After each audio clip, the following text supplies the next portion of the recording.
Radio Publique Africaine.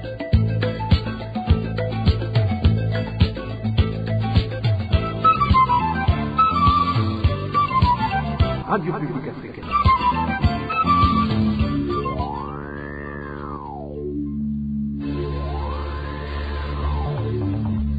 C'est le moment de suivre le journal parlé en français. À la présentation, Onésime Douchima-Guidé. Nous sommes le 14 janvier 2022. Au sommaire de l'actualité de ce vendredi, perturbation de la sécurité au camp des réfugiés burundais de Lusenda en République démocratique du Congo la nuit de ce jeudi. Des hommes armés se sont introduits au camp et ont volé les biens de ces réfugiés après avoir ouvert le feu. Au sommaire également, le président de la République du Burundi se taille la part du lion sur la superficie nationale. Dans la seule commune de Bugenyuzi de la province de Kalouzi, il possède plus de 200 hectares, une superficie qui pourrait abriter plus de 1000 Burundais. Dans cette édition, nous vous parlons également d'un climat malsain entre les femmes vendeuses de fruits et légumes au centre-ville de la capitale économique Bujumbura et les policiers qui les persécutent. Voilà pour le sommaire.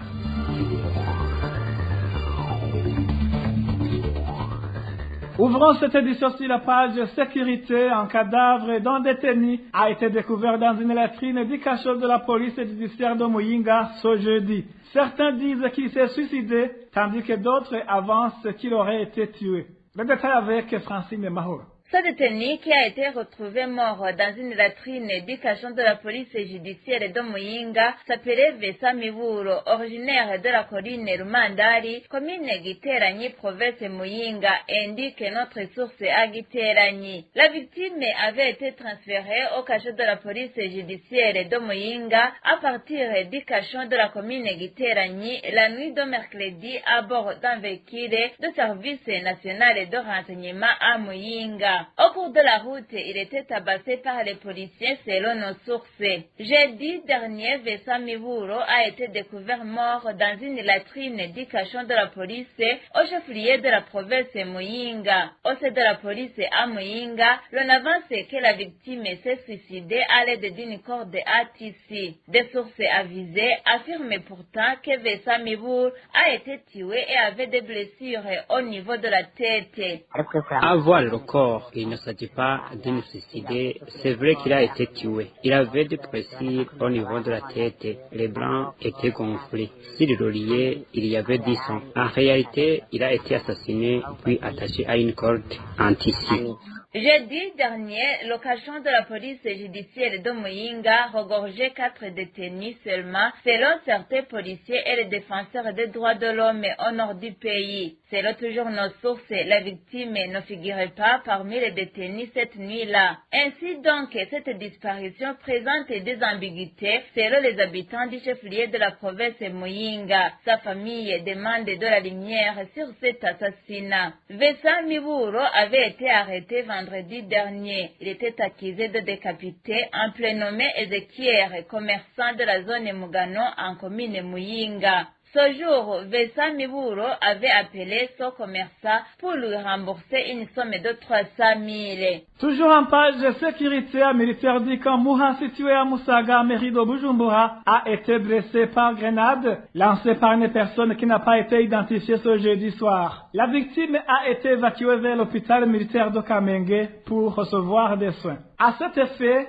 une fouille perquisition a été opérée dans la matinée de ce vendredi dans les ménages de la première avenue de Musaga, tout près de ce camp militaire. Aucune arme n'a pourtant été saisie. Suivez le témoignage d'un des citoyens de la localité. La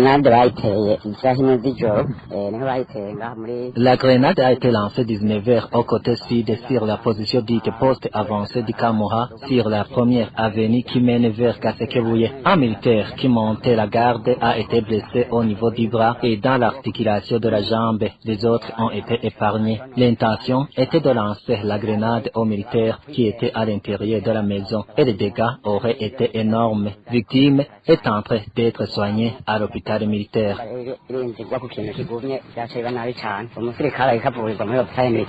Toujours à ce chapitre, une femme âgée morte et son mari blessés au cours de l'effondrement de leur maison pendant les pluies torrentielles qui se sont abattues ce jeudi dans la localité de Ruhagarika de la commune de Buganda en province de Cibitoke. Les informations sur place indiquent que ces pluies ont également emporté 62 maisons, dont une église, 11 poteaux électriques ainsi que de nombreux champs de culture. Les sinistrés craignent d'éventuelles famines, d'autant plus que ces pluies torrentielles succèdent à une grande sécheresse qui sévissait dans cette province. Cette population plaide pour une assistance humanitaire. Hors de nos frontières, perturbation de la sécurité au camp des réfugiés burundais de Rusenda, en République démocratique du Congo, la nuit de ce jeudi.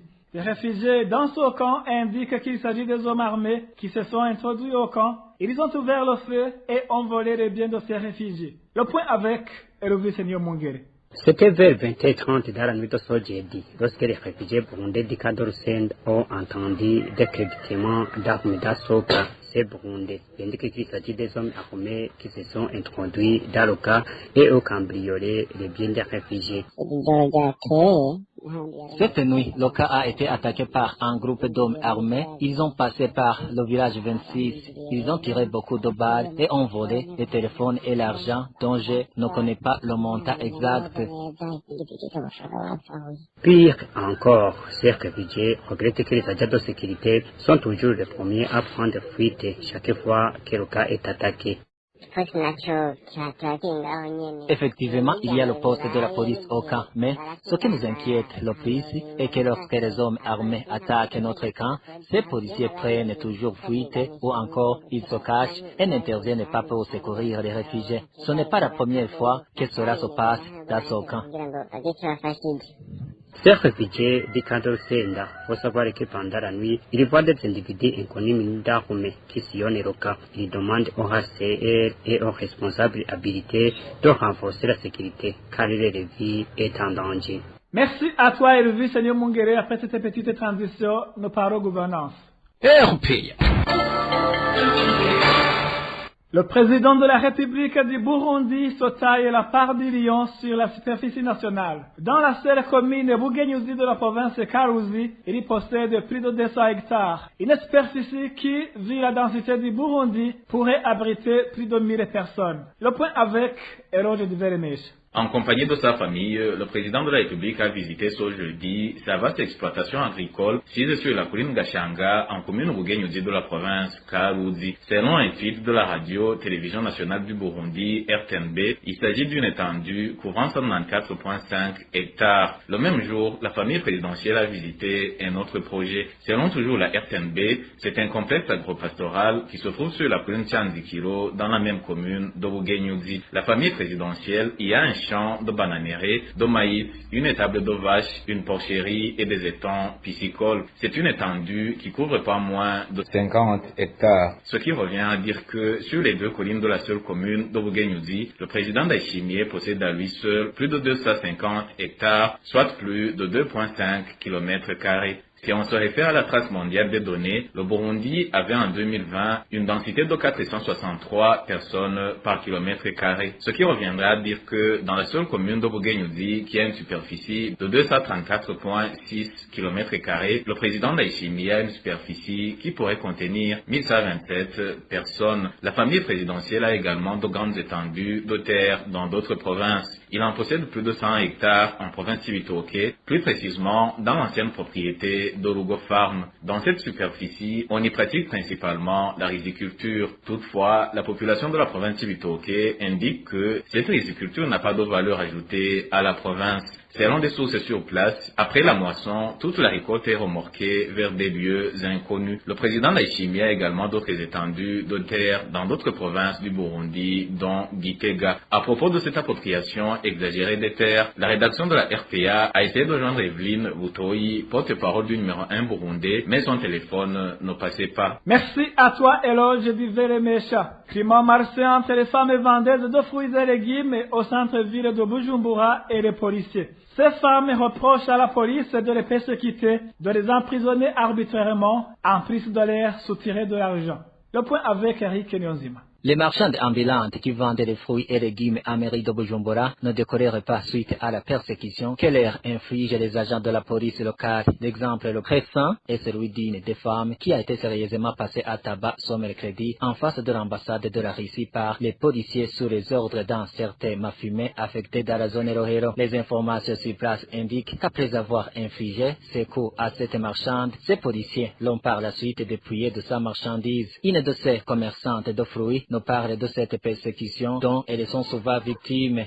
abakenyezi barahura n'ingorane zidasanzwe bose barabamerera nabi cyane rwose abapolisi barongowe n'uwitwa Masine kanyobwa n'umushoferi witwa Mwarabu. Les femmes rencontrent beaucoup de difficultés. Les policiers les maltraitent souvent. Surtout les policiers dirigés par un certain Mafumé. Son chauffeur s'appelle Mwarabu. Ces policiers poursuivent ces femmes, les enlèvent leurs marchandises et les amènent au cachot de la zone Rohero pour les emprisonner. Chaque femme arrêtée doit payer 20 000 francs d'amende pour être libérée. Sont responsables avec un autre phénomène Spaneri, cause de désordre dans la ville de Bujumbura. Ils arrêtent des commerçants ambulants, même ceux qui ne l'ont pas. Ces marchandes ambulantes indiquent que ces policiers leur soutirent également de l'argent pour qu'ils puissent les relâcher. Toutefois, le prix est connu. Avant même d'arriver à la zone Rohero, si tu payes 20 000 francs, on ne te transporte plus. Ces marchands de fruits demandent aux responsables de la police de mettre fin à cette persécution et de redresser ce policier Mafumé qu'elle pointe du doigt dans ses actes de raquettage.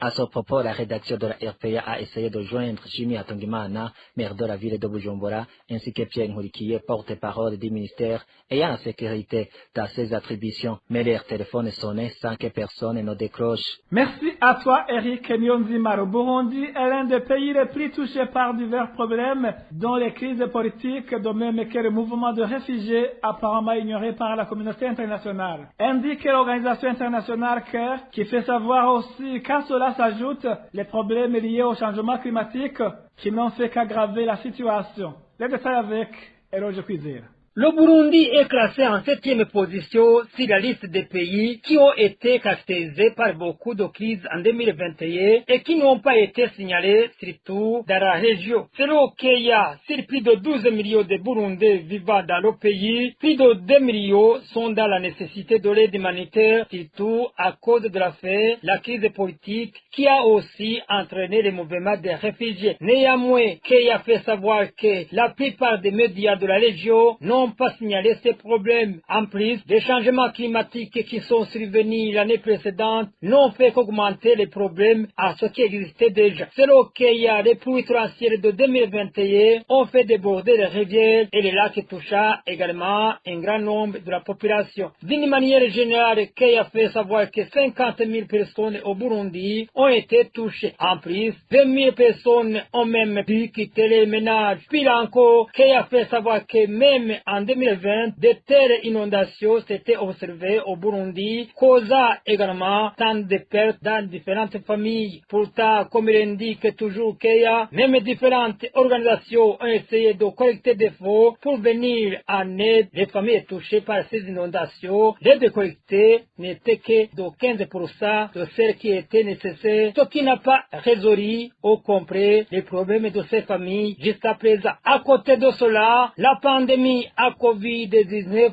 est venue pour compliquer presque complètement la situation qui n'était pas du tout bonne. Ici, Keya révèle que même si les chiffres officiels, faut savoir que ces 20 000 cas positifs ont été détectés depuis l'apparition de cette pandémie, cet effectif serait au-delà de ça à cause de la crise qui s'observe dans le dépistage. Merci à toi, Eloge Kwizera. Après cette courte pause, nous parlons éducation. La Confédération des syndicats des enseignants du Burundi, COSESONA, rejette la condition de passation d'un test d'entrée au métier d'enseignement qu'elle qualifie de manque de confiance aux enseignants. Cette confédération menace même d'amorcer un mouvement de grève générale si le gouvernement ne venait pas à suspendre la préparation de ce test pour au contraire entamer le dialogue. Suivez à ce propos Emmanuel Machandali, président de la Confédération COSESONA. Organiser pareil test de niveau pour accéder à un perfectionnement professionnel revient à remettre en cause l'institution qui a dérivé le diplôme, la réussite du test de recrutement, les cotations attestant le niveau de performance annuellement reçu, l'expérience professionnelle acquise par la. Au regard de ce qui précède, attendu que le ministère de remettre en cause la place de l'arme la plus puissante dans le monde du travail, constatant la non-reconnaissance des efforts fournis par les hommes et les femmes qui ont consacré leur vie, notre mission d'éduquer les fils et les filles de la nation et qui vont se retrouver devant un soi-disant test de niveau de français de calcul à quelques années de fin de leur carrière, alors qu'ils devaient plutôt bénéficier d'une prime de mérite exceptionnelle, après avoir constaté que le ministère reste campé sur sa position d'exiger un test illégal et de dénigrement et de culpabilisation des enseignants, les syndicats des enseignants affiliés à la concessionnaire pour faire face à la réponse de provocation dite diplomatique du ministère demande ce qui sont. Au ministère de l'Éducation nationale et de la recherche scientifique de suspendre sans condition toutes les procédures liées à l'organisation de ce test jugé inopportun et illégal et programmer dans les meilleurs délais un dialogue franc, non évasif, en vue de trouver des solutions efficaces et durables. Au cas contraire, les 10 syndicats portent à la connaissance du public qu'ils sont dans l'obligation de déclencher un mouvement de grève générale conformément à la Constitution, à la Convention 87 de l'OIT et à la loi numéro 1/015 du 29 novembre 2002 portant réglementation de l'exercice du droit syndical et du droit de grève à la fonction publique. C'était Emmanuel Machandari, président de la Confédération Kosesona. Dernière nouvelle de cette édition, le discours de moquerie tenu par le président de l'Assemblée nationale du Burundi par rapport aux Burundais contaminés par le Covid-19, alors qu'ils étaient vaccinés, prouve que Gérard Daniel Ndabirabe ignore l'importance du vaccin. Réaction du président du Forum de diaspora burundaise, Fodi Bansig. Oscar Boutare craigne que de tels discours peut inciter les Burundais à être réticents au vaccin contre la Covid-19. Suivez plutôt Oscar Boutare, président du FODIB. Le FODIB a suivi avec intérêt le discours d'ouverture du président de l'Assemblée nationale du 11 janvier 2022. Le FODIB apprécie le fait que le président de l'Assemblée nationale ait rappelé que le coronavirus existe toujours au Burundi et qu'il se propage partout dans le pays. Le FODIB apprécie également le fait que cette autorité ait insisté sur le port de masque comme moyen d'éviter ou de ralentir la propagation du coronavirus. Il est pour nous inconcevable que certains parlementaires ne portaient pas de masque lors de cette plénière à l'Assemblée nationale.